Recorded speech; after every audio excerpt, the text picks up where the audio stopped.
Welcome to the Apartment Guys, where we dive deep into all things multifamily investing. Our mission is to educate, inspire, and empower real estate investors to reach their highest potential. Each week, host Tate Seamer interviews high-level guests from all over the industry who are sure to bring valuable, actionable ideas that will propel your career to the next level. Whether you're just starting out or a seasoned investor, you are in the right place. And now your host, the Apartment Guy, Tate Seamer. What up, everybody? Another episode of the Apartment Guys podcast coming at you. And you know when you have that really warm, fuzzy feeling when you meet someone in public or at an event or at a party, something like that, and you connect with them and like you share a moment with them or a few moments and share some commonality and connect, like two human beings connecting. You walk away going, you know what? I feel like I just made a friend. Like, I like that person. Like, I kind of want them in my world. I feel like I could like contribute to them and they could maybe contribute to me. And like, how cool is that feeling, right? Well, that's often how I feel after recording one of these podcast episodes, because I get to hang out with really top-notch, high-level people that are most of the time, almost always, if not always, just authentic and humble and generous and gracious and really like in it to win it and in it for you to win it, especially. They're like really into service, right? And today's episode is kind of one of those like days for me where I feel like I just made a friend with Derek Clifford, who I knew but didn't know well before the episode. And Derek and I just went deep, guys, on some really fun, cool stuff that I think you're going to love. Mainly, the gist of this is you get to get in the world of somebody who has cracked the code of going from W-2 full-time employment, corporate world employment, right, to in high-level employment, to financial freedom, time freedom, geographic freedom, employment freedom. Like, he is living the dream. He and his wife are living the dream. And we get into how he and his wife are so symbiotic and how they have congruency in their lives and their relationship that serves them really well. It's such a cool conversation. I think you're going to love it, and I hope you do. And, with that, go to www.investwithgreenlight.com or www.glequitygroup.com and download the book FIRE, which stands for Financially Independent Retire Early via Apartment Investing, that describes exactly what we're talking about today. This idea that your entire life, your bills, your savings, your investing, your rainy day fund, everything is covered by passive income coming in from multifamily assets on an ongoing basis. Like, it is super exciting, this vision that we're creating together, right? We talk about it all the time here. We talk about it every week. I wrote about it. And I really, like, I want to see 100 of you, 500 of you, more than that, like thousands of you do this, like become financially independent so that you can do what you really were born to do and what you were born to be great at, which likely is not working for someone else and being on someone else's payroll. I'll just tell you that right now, especially if you're listening to this podcast. So without further ado, I hope that you just love this conversation as much as I did. I loved having it, and I'm looking forward to going back and listening to it again with you guys. And listen, guys, you're my people. Like, I love you guys, and you mean a lot to me. And this show and this community, this Apartment Guys Nation, if you will, is so cool, and it's such a fun privileged to get to be a part of your world for even a small period of time, a little chunk of time. And, as our lives go by, we get to share together. And I don't take it for granted that you're having me in your car or your headphones or however you're listening. Like, I don't take it for granted at all. And I'm very, very grateful from the bottom of my heart. So with that, let's rock and roll. Enjoy, everybody. Welcome, everybody, back. Another episode of the Apartment Guys coming at you here today. And, I think the reason why the majority of us get into the apartment investing space is we have lots of reasons, right? But one of the most common reasons is financial freedom, financial independence. And how that can look is it can look like you're working a W-2 job and you get busy investing and get cash flowing assets going under your ownership, under your belt, so to speak, and replace your W-2 income, your JOB income, with passive cash flow coming from those investments, which affords you time freedom and location freedom and everything else, and can potentially fund your whole life, your savings, your investing, your bills, your travel, your recreation. And today we get to talk to somebody who's cracked the code, so to speak, at this whole game.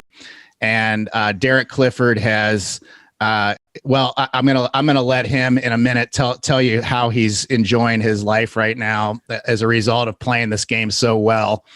But Derek is a successful single and multifamily real estate investor and has 100+ apartment units valued at $10 million under management right now, or over $10 million. He is an author and a podcast host of the Elevate Your Equity show. So check that out on Apple Podcasts, the Elevate Your Equity show. In addition to being a W-2 worker, he is also the founder and CEO of Elevate Equity, a firm that partners with individuals and companies to purchase, improve, and operate cash-flowing multifamily apartment real estate. Derek published his first book, which is super cool, called Part-Time Real Estate Investing for Full-Time Professionals. So if you're a full-time professional, Derek's your guy. If you're wanting to crack into this business, we're going to talk about how to do that today. So basically, Derek, first of all, just welcome to the show, man. I'm super stoked to have you. Yeah, thank you, Tate. It's an honor to be here. Really, really, I'm looking forward to this.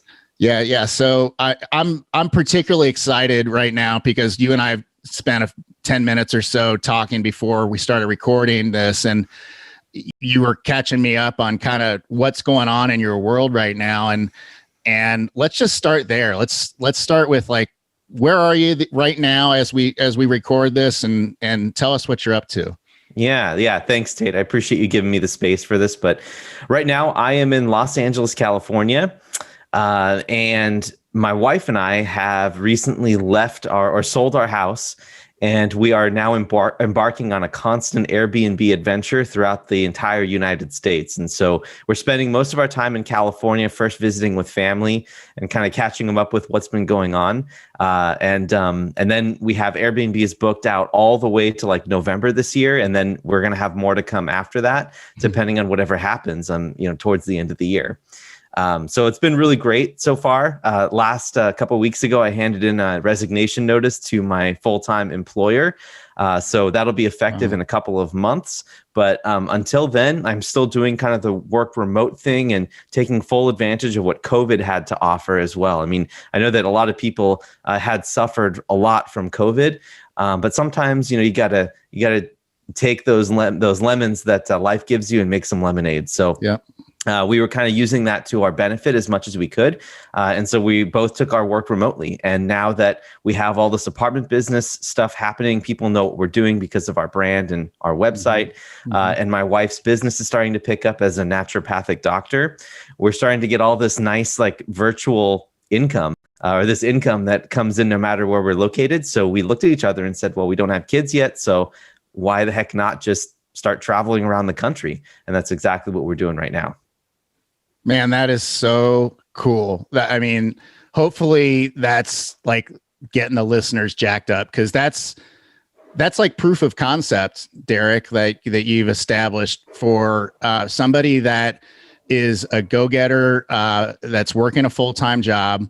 You know, our friend Brian Briscoe just did the same thing, and basically just you get enough passive income going through those investments that you're making while you're employed and saving money and investing money, and you replace what you need to make from your W-2 job and maybe even more with this passive cash flow coming in from apartments.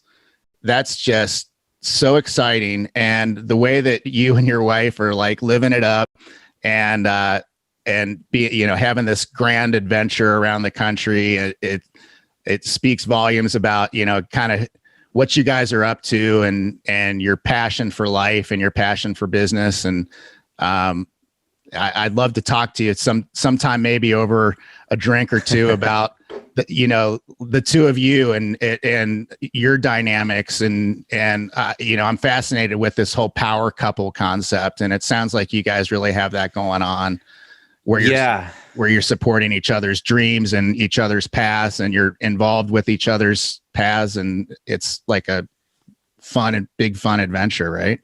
Yeah, I would totally agree there. I think, to be honest with you, it's my wife that is the one that's kind of inspired and pushed me along this whole time.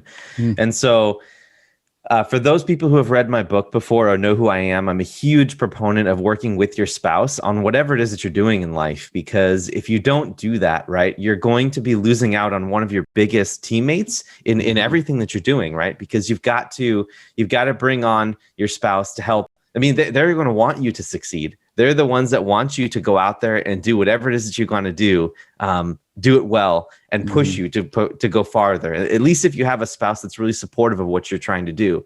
And so my book and, you know, a lot of the content that I put out there, I always recommend that you start out on a space from, okay, you know, what is the vision? What's the common vision between you and your partner, right? What are you guys looking for? If it's not passive income, if it's not like financial freedom, then maybe you have to recalibrate a little bit. But getting your spouse on board from the beginning is so key, because that high level vision will drive any direction you want to go, and you'll get the support of your spouse. Because Tate, as you know, in our business and real estate, things don't quite go exactly as planned sometimes, and sometimes things go really well.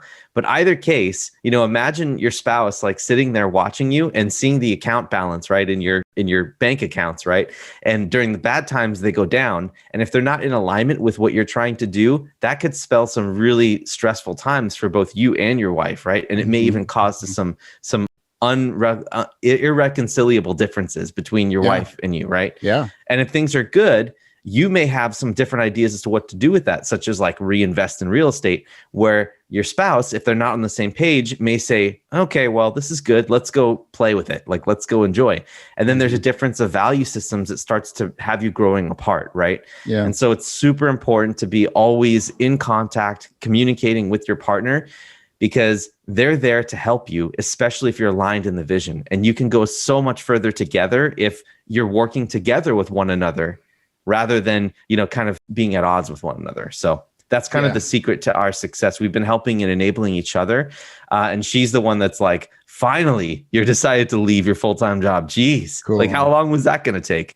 So cool. That's so cool. I mean, I think there's something so beautiful about being in a partnership where you're both in it for each other's highest and best, right? Like, she's pulling for you to be successful enough to quit your W-2 and to bust through that, you know, glass ceiling or whatever you want to call it, and get to financial freedom on the other side. And like, you're pulling for her. I love naturopathic medicine is fascinating to me. I love that stuff, but we'll talk about that some other time. No, for sure. But I mean, I'm sure that she feels a tremendous amount of support from you and what she's up to. And That is money. That's a beautiful thing. I'm not in a partnership currently, but I'm definitely in the business of living into one and creating one and being very intentional about what that looks like. I mean, creating those kind of big games that you get to play together and, really focus on the dream, right? Like living the dream and winning. Like, it's just, it's such a beautiful thing. I'm really happy for you guys. Thank you. Yeah, man. So let's kind of go into, a little bit of your background, where kind of how you got started professionally and how you got into real estate and then specifically into multifamily, and kind of paint a picture for us on that, Derek. Yeah, sure. So just real quick, I'll try to keep this as brief as I can. So, we can talk more about, investing and whatever is important to your audience and you. Yeah. But I started off as an engineer for the oil and gas industry, and did that for a few years and found out that I really wasn't too good at it, or at least I didn't think I was in my mind. And I really didn't like the fact that like everything that you did was already preset by someone else. And so you just follow the formula and you stick to the box, right? Like that's what engineers do. You take boxes and you assign boxes to people, and then that's all you do. And you work inside that box. Well, I didn't like the fact that I was being cornered. So this is another reason why having a wife or having a spouse who's like has differing views can really help you, because she kind of opened my eyes by giving me this book, this magic purple book called Rich Dad, Poor Dad, right? Wow. I'm sure a lot of people have started off in that same direction.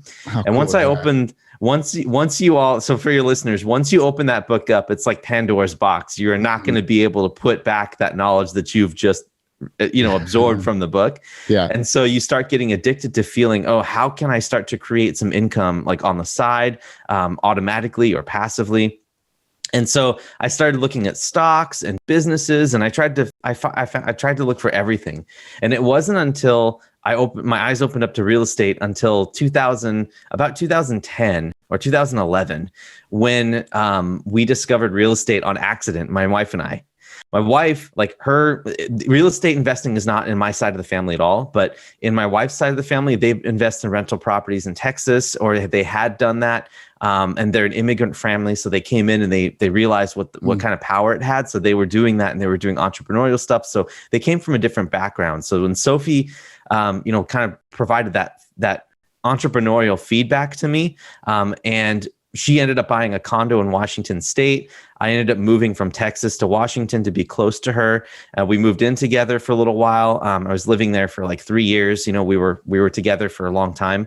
And then she had actually bought the property right before the crash, like literally in July or I think June of 2008 is when she bought her condo. Mm-hmm. And so when she got her residency, because she got a condo right next to where her school was. Mm-hmm. When she got a residency, when her school was up in 2011, 2012, she couldn't sell it because the property was underwater still. Mm. So we had to figure something out, because we couldn't write checks. Like I didn't have that kind of money to write a $50,000 check to cover the difference between her underwater mortgage and the sale of the property, right? Mm-hmm. So what ended up happening there was we did what we could to rent out the property. We put some grad students in there. And as Sophie and I were driving from Washington to California, I was like, this is great. Like we're getting like $200 of cash flow every single month.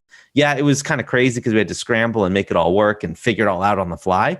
But as we started to collect that mailbox money, right, that plus the little purple book, right, and all the other books that I read in between there from Sophie, right, where I was trying to find all these businesses and all these different things to do, that led us to really consider real estate. And so I was thinking on that drive home, man, if we're getting $200 on accident in buying a buying a property we didn't know, obviously, that was overpriced, and we're still cash flowing, like there must be something to this thing. So what would happen if we actually went into this with intention? So that's actually what we started doing. So then we spent about a year to a year and a half, which is probably too long in my book, understanding everything I could. I was listening to Bigger Pockets all the time, going on the forums, asking questions, meeting with people locally, like who are investing out of state. And that led me to start taking action. And during this whole time while I was studying, I knew I needed cash. So I was saving up money from my full-time job.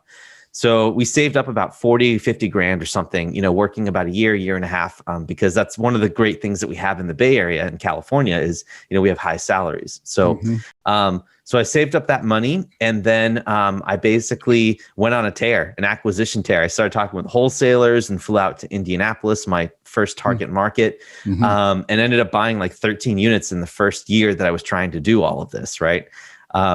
Were these are single family houses? Single families, a duplex and a fourplex. Yeah. And were they all in Indianapolis? They were all in Indianapolis because that's where the numbers made sense. So that's how you picked it. You picked Indianapolis just out of like you could have gone anywhere, and you picked Indy because the numbers made the most sense there. Well, I picked Indy because there were 3 markets that I was considering. It went down between Cleveland, Indy, and Kansas City. Those were the 3. I knew I wanted cash flow. Yeah. But, I get this question so much. It's like, they're always approaching me. How do you select your market? How do you know where to go? And I keep telling everyone the same answer.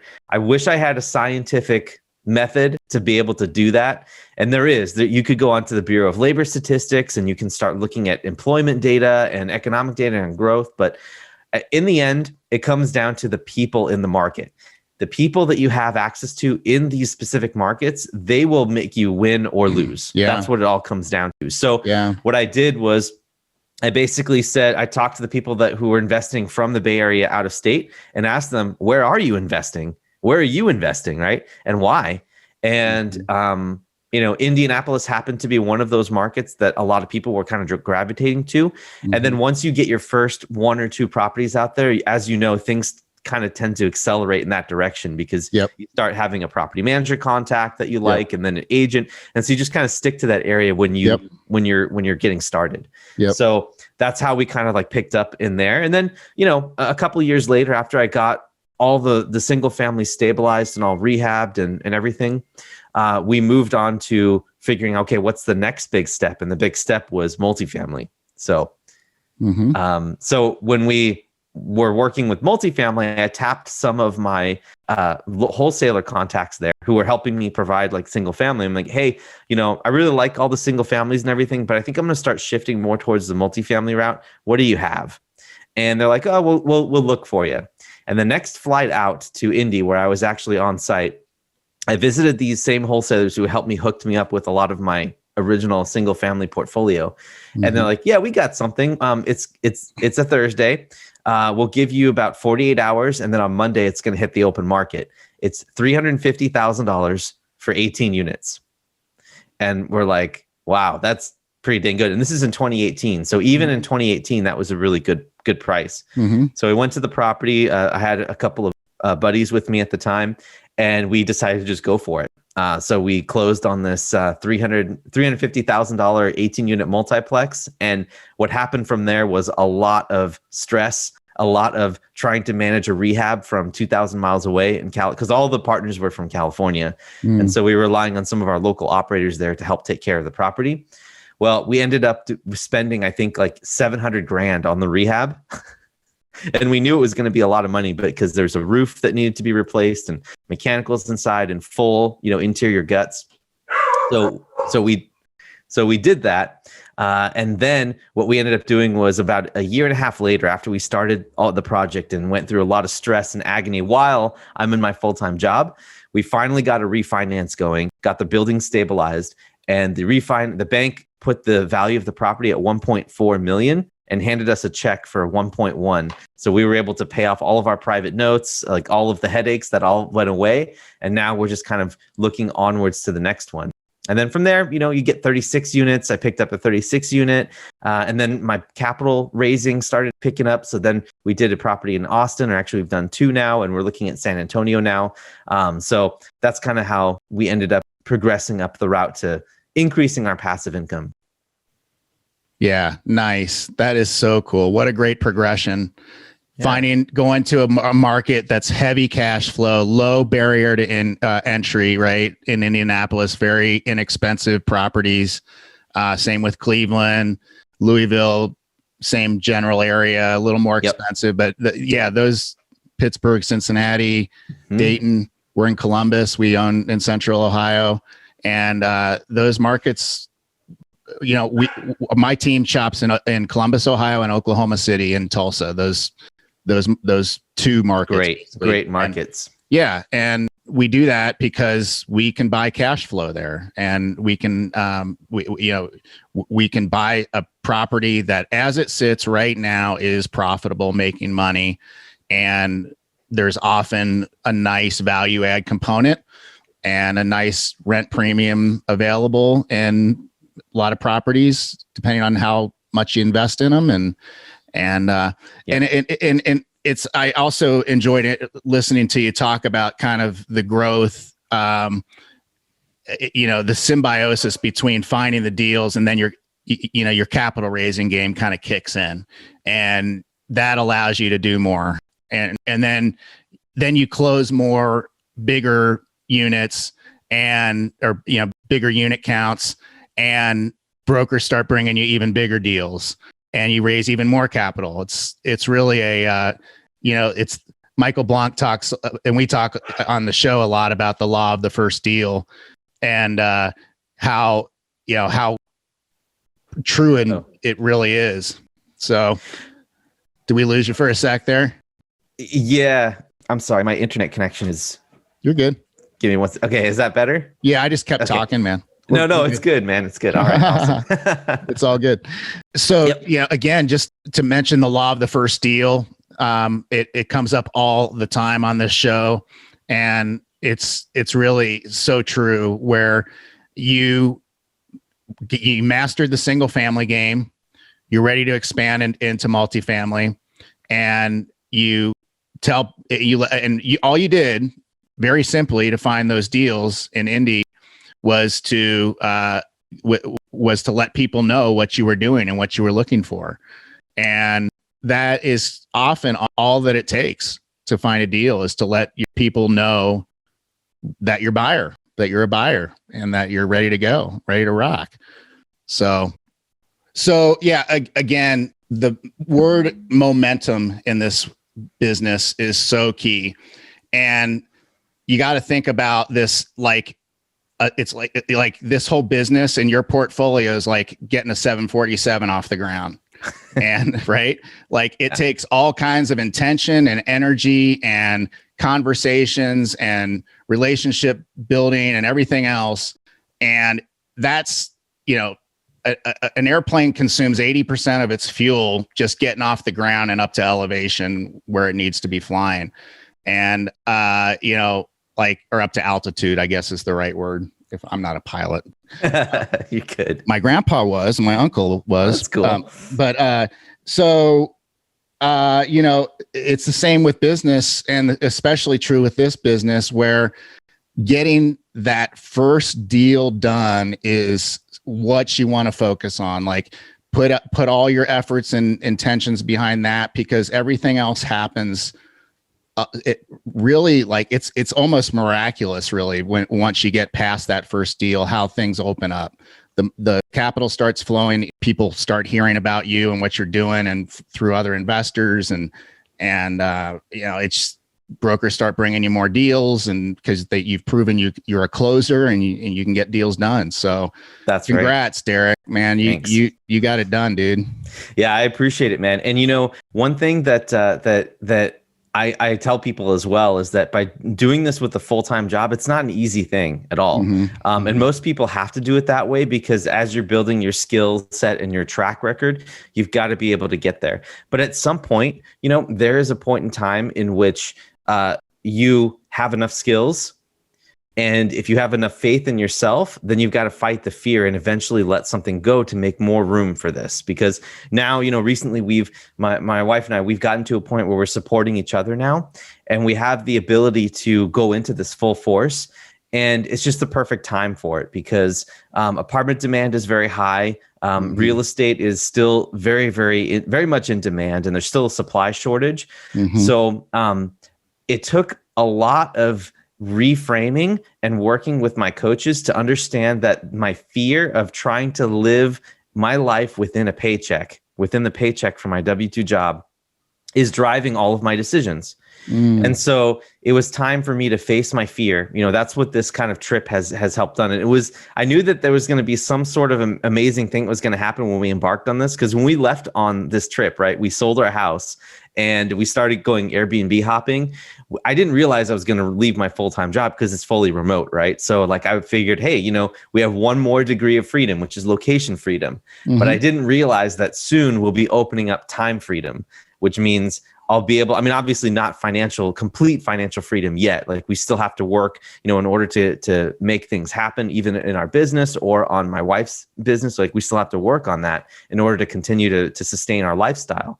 But it won't take much because we're in full control of where we are. So we can live in the Midwest in our market, right? And it only costs like, $3,000-$4,000 to live there comfortably, right? Whereas in California, it's double. So that makes things a little bit different when you have an income coming in that allows you to live that lifestyle. So, you have to always be thinking in terms of how can I grow further? And by leaving the full-time job, I'm freeing up mental space and also facing the fear that I had, right? That, I'm not going to be able to do anything outside of my full-time job, or that I'm going to be fully dependent on myself. And I realized that that's what's holding me back because I always end up landing on my feet in situations like this. And so I just needed that extra push. And my wife was absolutely instrumental in helping me get there. And now, like, I've already seen more deals come in the last 2 weeks than I have in an entire year of starting this whole thing while doing it full time. And I think it's because people can pick up on the abundance mentality. I think people can understand, and they can respect that, and they're drawn towards it and attracted to you. Yeah. And once you're there in this business and real estate, Tate, it's all about trust, right? If people can like you and trust you and know who you are, then that's when you start being able to raise capital more easier.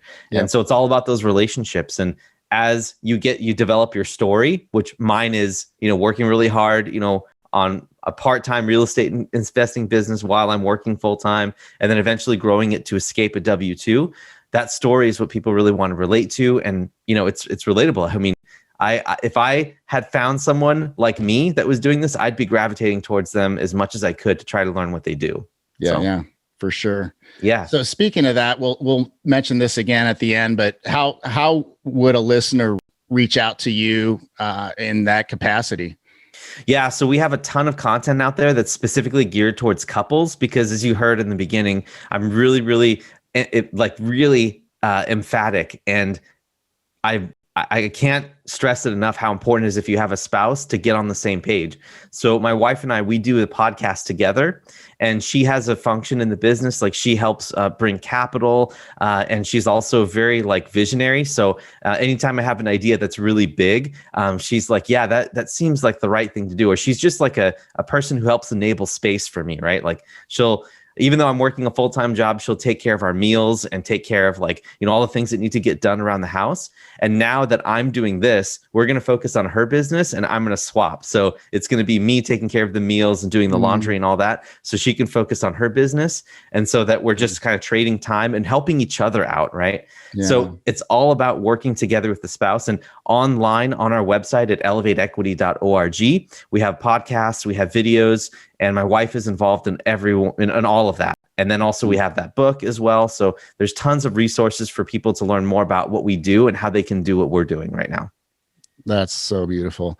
So I just, again, this dynamic between you and your wife is awesome, man. That's just so juicy and so cool. And I'm very, very inspired by that. I've been working very intentionally on what I'm creating in that part of my world in particular, and, journaling and writing declaration statements and et cetera, et cetera. And it's all you guys, I could have been describing you guys to some degree, I think, in terms of what I'm looking for and what I'm creating in the partnership realm. and in the business realm too. And I love this concept of intentional congruency that I think it was Gary Keller who wrote about this in The One Thing, if I'm not mistaken. But it's the idea of intentional congruency is just that all parts of your life serve all other parts of your life. And it seems like you guys really have that dialed, at least in terms of some big parts of your life. And I don't know all parts of your life, so I can't speak to that. But in terms of like these big components, partnership, business, finances, purpose, mission, etc., like you guys are dialed. Yeah, absolutely. And there are things that people can do to help promote that and help get that into your life more. I think those that already have spouses, right? I think it's just sitting down and talking about a vision. Like, what do you want in the next 5 to 10 years? Yeah. And sometimes it's just a simple conversation about like what type of life you want to have. Mm-hmm. And, a lot of people, they get into these relationships and they don't even talk about that. They don't talk about what's going to happen in the next 5 to 10 years, or they spend more time planning a vacation than they do their lives. And it's really, really unfortunate because sometimes when I've had this happen before, where people will sit down and they'll discover that their visions are very different. Mm-hmm. And that's something you have to work towards. You have to come to a compromise or find some sort of solution. Right. And whatever that is, that needs to happen first, because there are so many people that say, I don't care what my spouse says. Like there's women that say, I'm just going to do this despite what my husband thinks, or men that say, I'm going to do this despite what my wife thinks. And what ends up happening is you end up building some regret, because I wasn't always on the same page with my wife too. When I first started investing in real estate, like she was there with me, but she was not on board with how much time and energy I was spending on it, because she thought that I was more in love with real estate than I was with her. And that's a big problem. Yeah. And so once it took us, we had to sit down and talk about why I'm working this hard. And she understood that, but she told me, look, I know you're working really hard, but if you keep going down this route, there's going to be no reason for you to work so hard, because I won't be in this dynamic anymore. Mm-hmm. And if you think about it, right, like what are you doing all this real estate investing for? Why are you trying to build passive income up? It's for the lifestyle. Mm-hmm. And the lifestyle includes your significant other. Right. So you got to be real, like clear about that. You got to be like, okay, how am I designing my life? And all of this real estate stuff that we talk about on these podcasts, Tate, it's all about what it's going to enable for us. It should not be our full life. It needs to be a part of our life that helps enable things for us. Yeah. That's the way that it should be. And when your wife doesn't see that, right, and you don't think that, and that's actually not how it is in your brain, then that's a problem. That's something that needs to be brought out in the open, and had an open dialogue for that. Yeah. There's just popped into my head, the book Crucial Conversations, I think can be really helpful with something like that sort of thing. Sitting down and having a very real conversation, authentic about what you guys are up to in your lives. And, as far as I'm concerned, that should be something that you're present to on a daily basis. I think I love vision boards. And I think doing a couple's vision board is a beautiful idea. Like, put up there the places you want to go, the things you want to do, the people you want to serve, the money you want to make, the toys you want to buy, the experiences you want to have, whatever that looks like to you. Put it on something visual like that, and reference it a lot. Make that a primary point of reference for you, and let it inform your choices and your overall lifestyle. You talk about how important it is if you're not in alignment, right, with your partner, to sit down and talk it out. And I was thinking, and think about what it's like when you are in alignment with your partner, like. The flip side of that, like when you do get things truly, and you guys are both 100% in on the vision and what you're creating, and it inspires and excites you every day. How magical is that? Yeah, that's exactly what we're living right now, and we're reaping the reward of all that work that we're doing. And I think that's great. Like Tate, what you said is that the book, Crucial Conversations, that's a good one. I would also say the 5 love languages is a really important one. Yep. And then also getting some help, like actually talking with someone, talking with a therapist if there's some issues that you need to work out. Because we have some coaches that we work with who are performance coaches, but they always start with the relationship at home. Because if you think about it, you are the people you hang out with the most, like the 5 people that you hang out with the most. Well, who are you going to hang out with the most? But without a question, right? It's going to be your kids and your wife, right? So you gotta make sure you understand who that person is and not work against the stream. You got to work with the flow, right? You got to work together to a common vision. And so building that vision by doing that vision boards is really good. Another thing I would recommend to people who are starting out and want to get their spouse on board or want support from their spouse, and you should seek it. Trust me, like your life will become way better if you're trying to do this thing on the side and you have the support of your spouse, because otherwise they'll become jealous of the time that you're spending on real estate on top of your full-time job. Like all these kinds of things, like these little cracks that pop up all over the place, they can be completely avoided if you just have that high level discussion. And so some other techniques, Tate, that I just wanted to throw out there for the audience as well is, the vision board is great.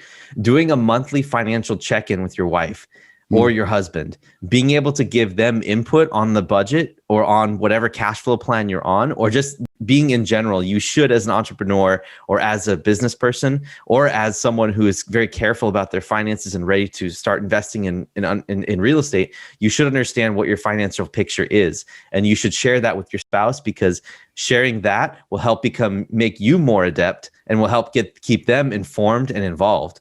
And so the involvement on a regular basis will help build trust. And so that's one thing you can do, is start having those financial meetings with your significant other.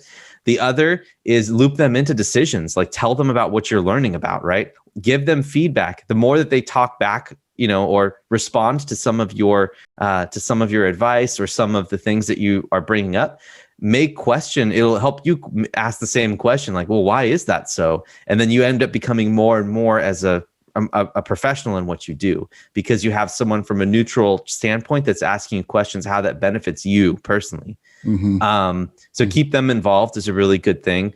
And then setting goals together as well. So setting goals, not just in the financial realm or in the real estate investing realm, but also like trips, like how many trips do you want to do a year or things like that. Starting to build the intentionality out together as a unit is the main objective there, because you want to have that, like you said, the intentional congruency with your spouse, right? You want to be really intentional about it so that anything you do together is going to be done together. And you're both on the same page and you're helping each other. And there's a big why. There's something you're working towards. And so you're both making sacrifices, not just you. Yeah, I have a big smile on my face, man. This is just, it's perfect. Like, this is just such an exciting conversation for me.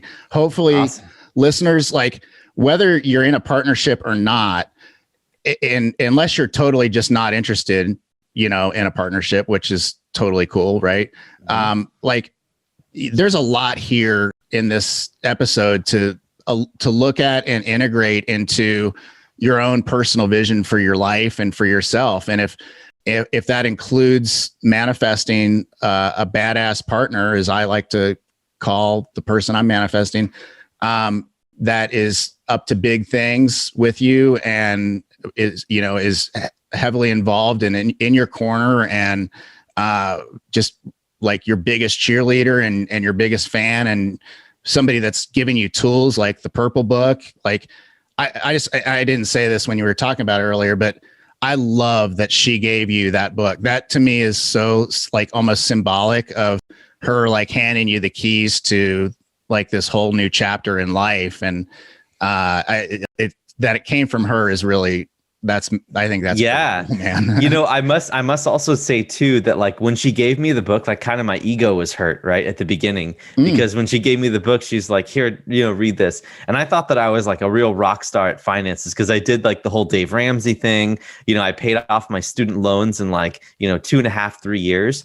But when she gave me the book and I got over my quote unquote ego trip, right? I started to realize that like, man, she has really, really good feedback from me. I need to be listening to her more in this realm and in every other realm.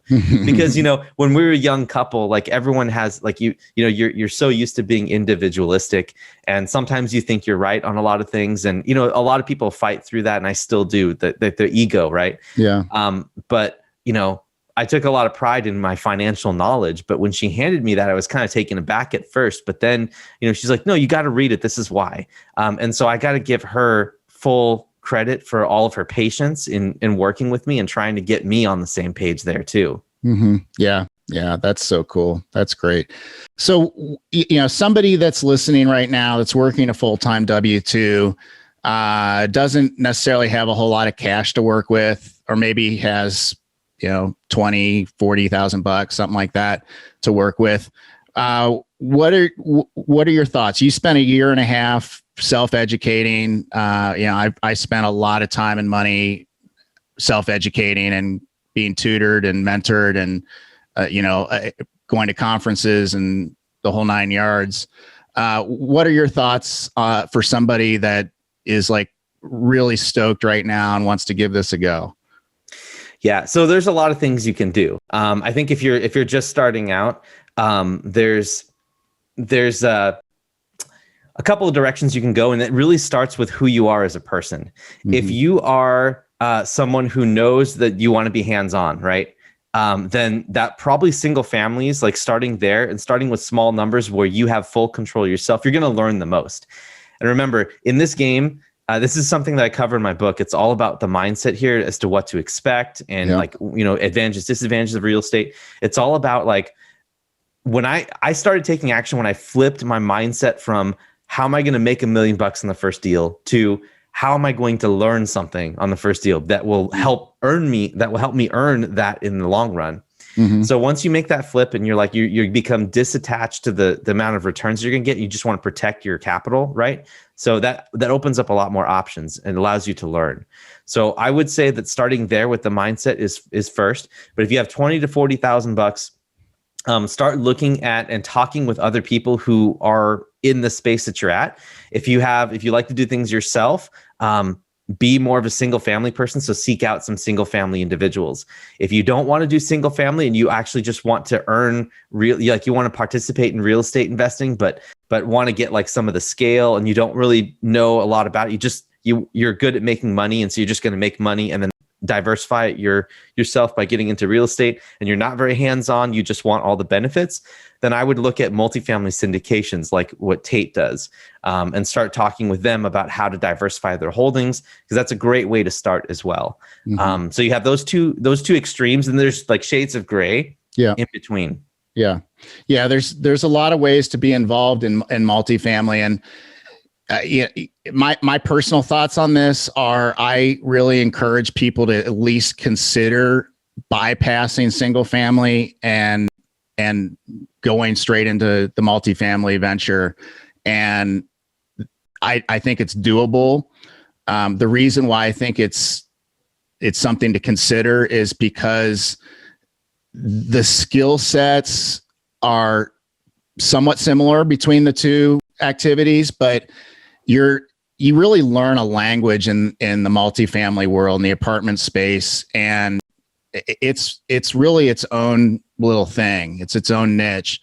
And the skills that I have from flipping single family houses, I mean, honestly, when we started in the larger scale multifamily world, we were pretty much starting from square one as far as specialized knowledge level and everything else. And so I don't necessarily think they translate very well from one to the other. I think single family is a solo sport. I think multifamily has to be a team sport. I know one person that does it really well on his own, and everyone else I know has a team and has partners.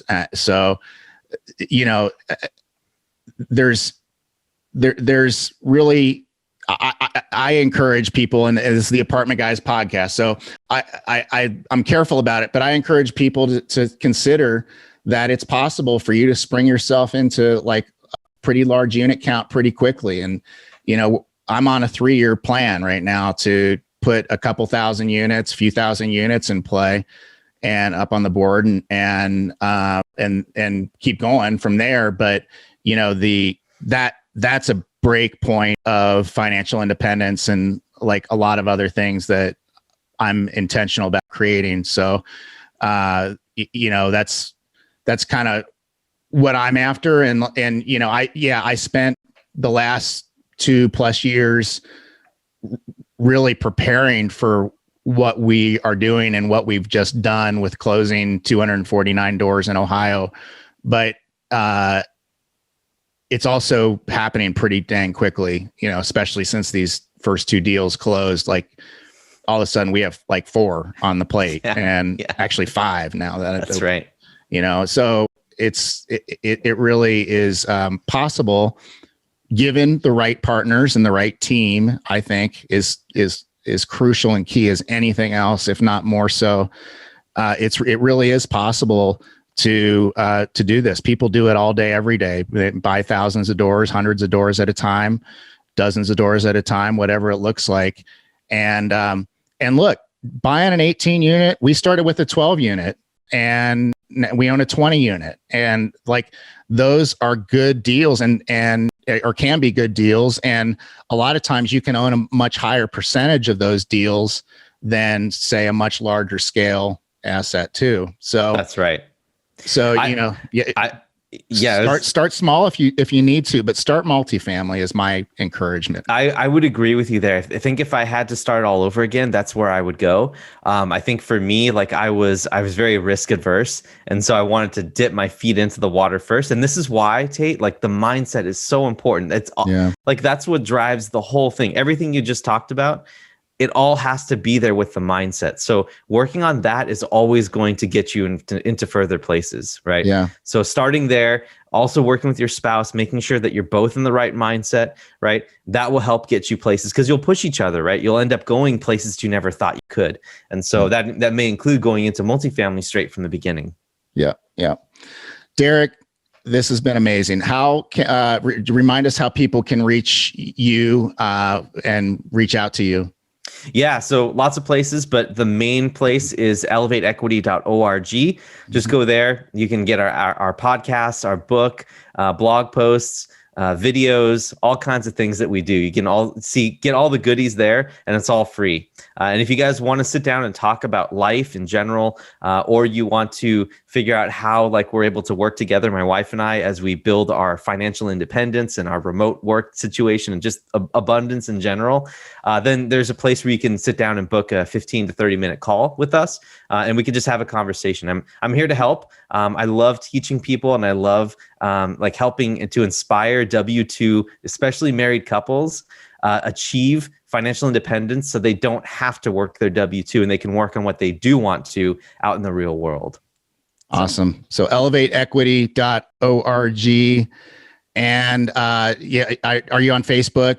Absolutely. The socials. Yeah, Facebook, I bet you're a good follow. LinkedIn, Instagram. Yeah, we're all there. Yeah. So that's okay. Awesome. Everybody needs to connect with Derek Clifford on all the socials. So Derek, brother, appreciate you so much for spending this time with us and sharing, some really deep wisdom in this episode. And I feel like a much better informed person about a lot of really crucial things. And this intentional congruency thing with partnership and business, man, it's foundational. Yeah.